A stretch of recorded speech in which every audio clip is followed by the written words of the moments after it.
चिंतत चिंतारेण win जाचे win चिंतई धर्म शकल सुख देन।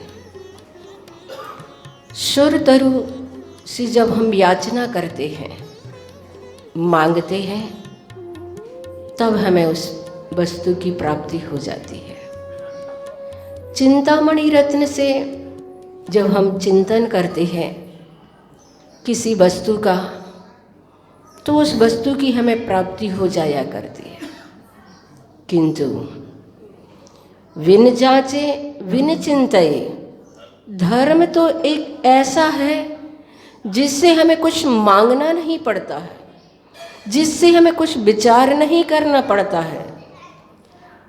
धर्म सकल सुख देन, विन याचे विन चिंतई, बिना मांगे और बिना चिंतन किए ही हमें धर्म से हमेशा सभी वस्तुओं की प्राप्ति हो जाया करती है। भगवान महावीर ने अपनी दिव्य देशना में इस प्रकार से हमें धर्म का स्वरूप बताया। ऐसे भगवान महावीर जो दोषों से रहित, सर्वज्ञ और आगम के कर्ता हैं, वे ही सच्चे आप्त हैं।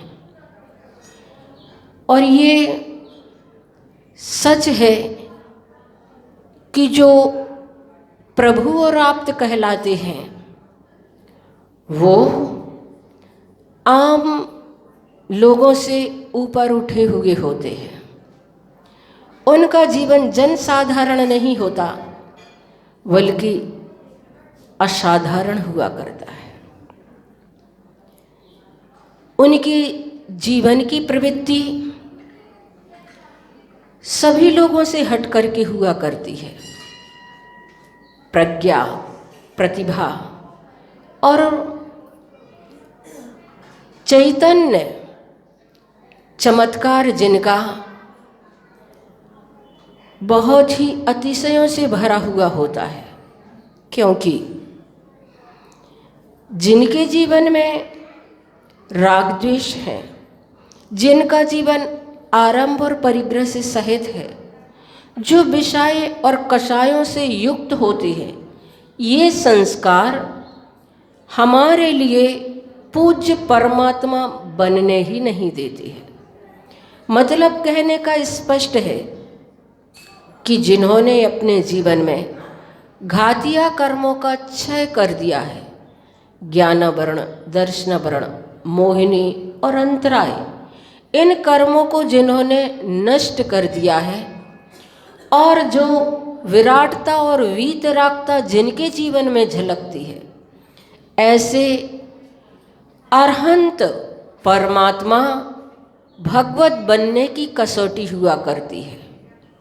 वीतरागता, सर्वज्ञता और हितोपदेशिता, ये तीन कसौटियाँ होती हैं जिन पर परीक्षण करके अरहंत परमात्मा सच्चे आप्त की सिद्धि होती है।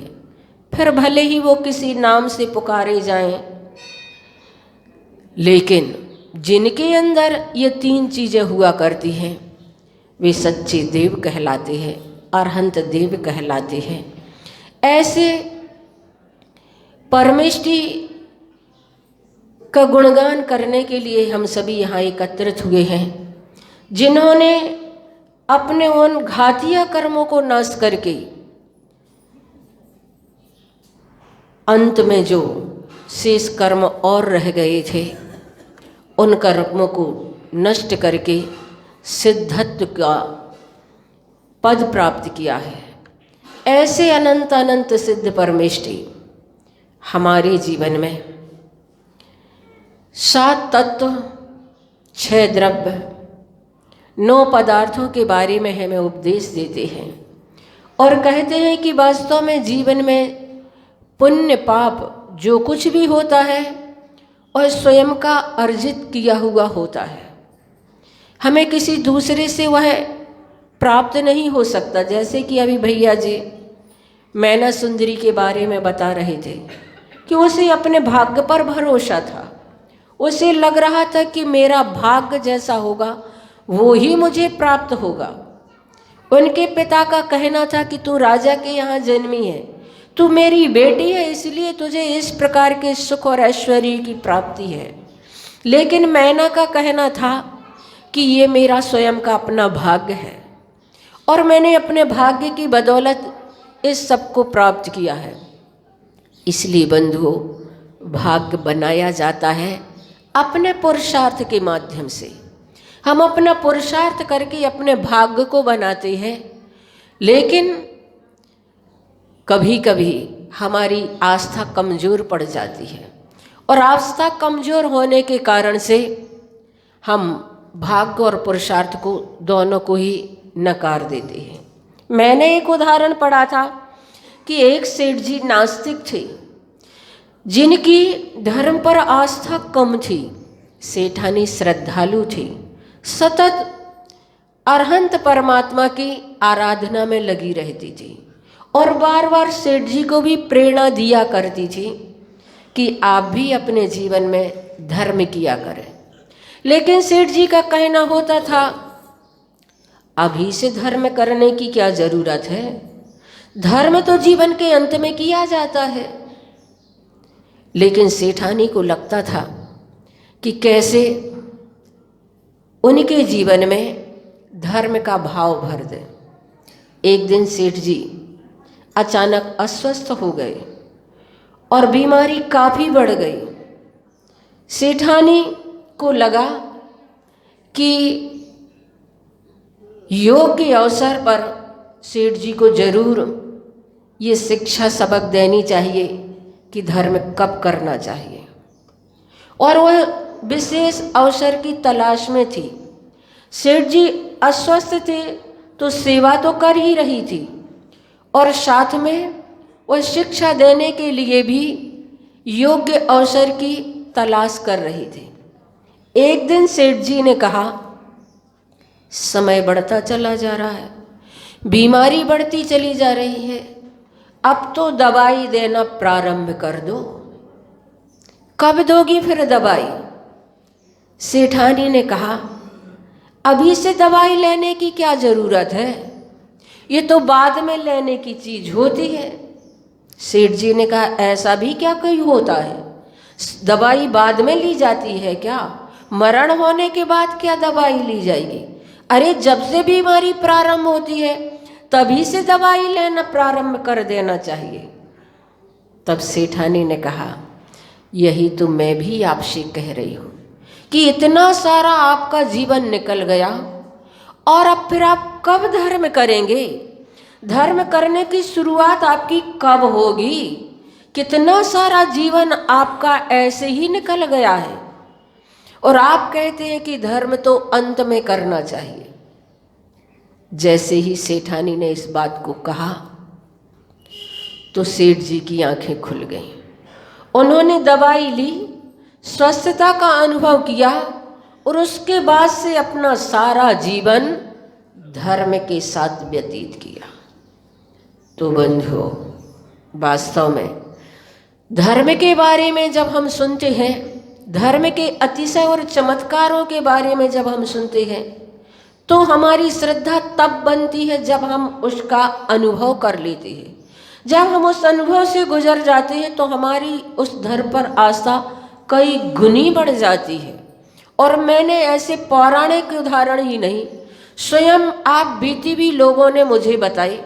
जब हमारा मड़ावरा में चातुर्मास हो रहा था, वहाँ पर कल्पद्रुम विधान हुआ और एक परिवार में एक महिला के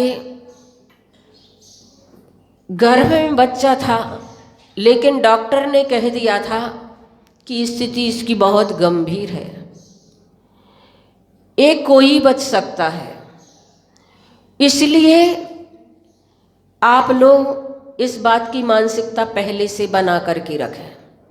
और उसको ऑपरेशन करने के लिए झांसी ले ही जा रहे थे और उसी दिन उन लोगों ने सोचा आगे तो फिर द्रव्य वगैरह का कुछ मौका मिलेगा नहीं, विधान चल रहा है, तो उन्होंने सुबह से लेकर बोली वगैरह जितना जो कुछ था उस दिन उन्होंने बहुत उसका आनंद लिया कि अब तो पता नहीं क्या होने वाला है।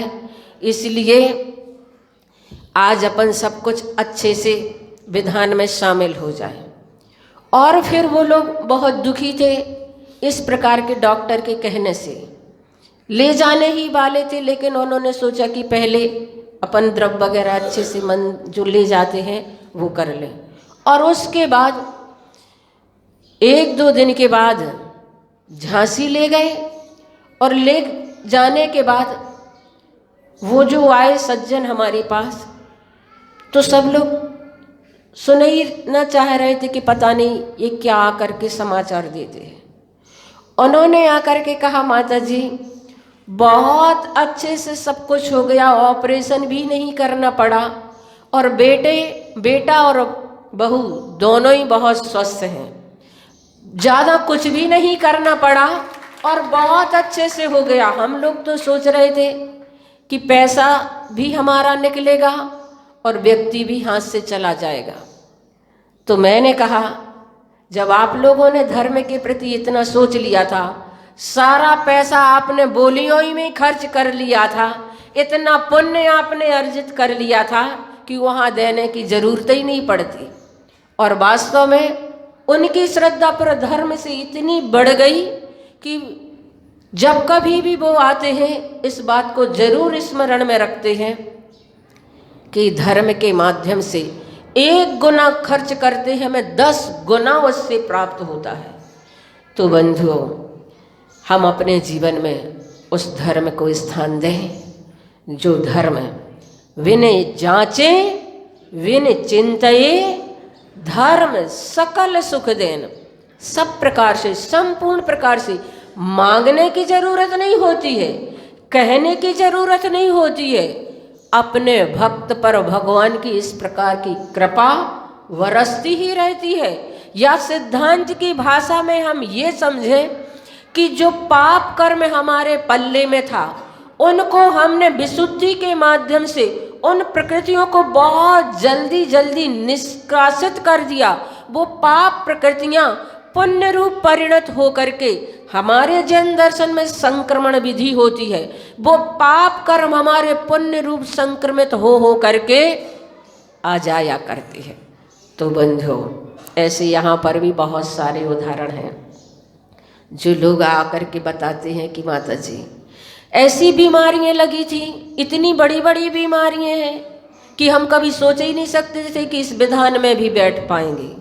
और वो सुबह से आकर के विधान में बैठते। मैंने तो कहा था कि आप ये कह देना कि जितनी शक्ति है उतना बैठना जरूरी नहीं है कि तुम पूरे विधान में बैठो, लेकिन जितना आवश्यक तुम्हारे शरीर तुम्हारा साथ दे उतना करना। और वो बताते हैं कि माता जी अब शरीर ऐसा साथ दे रहा है कि जाने की इच्छा ही नहीं होती। जब तक पूरा विधान ना हो जाए तब तक हम विधान करेंगे, बहुत अच्छे से करेंगे, ऐसा उनके अंदर मनोबल आ गया। तो बंधुओं, वास्तव में धर्म की ये महिमा है और एक कर्म सिद्धांत है। बहुत जल्दी हमारे पाप कर्म पुण्य रूप संक्रमित होते हैं, बहुत जल्दी हमारे पाप क्षय हो करके पुण्य रूप परिणमित होते हैं। मुझे तो बहुत आस्था है कि वास्तव में जैसे ही धर्म का भाव होता है तो हमारे जो पुराने पाप कर्म हैं वो पुण्य रूप परिणमित हो जाते हैं और आगामी जो कर्म का आश्रय होता है वो पुण्य रूप कर्म आश्रय होते हैं। तो इससे हमें बहुत सारे लाभ होते हैं धर्म करने से। इसीलिए धर्म पर श्रद्धा अपनी कभी भी कम मत करना, धर्म पर अपनी आस्था को बरकरार बनाए रखना। समय हो गया है, 9 बार हम बड़े बाबा का जाप करके अपनी बात को पूर्ण करेंगे। 9 बार बड़े बाबा का जाप करेंगे। ओम ह्रीं श्रीं क्लीं मैं बड़े बाबा रे हम नमः।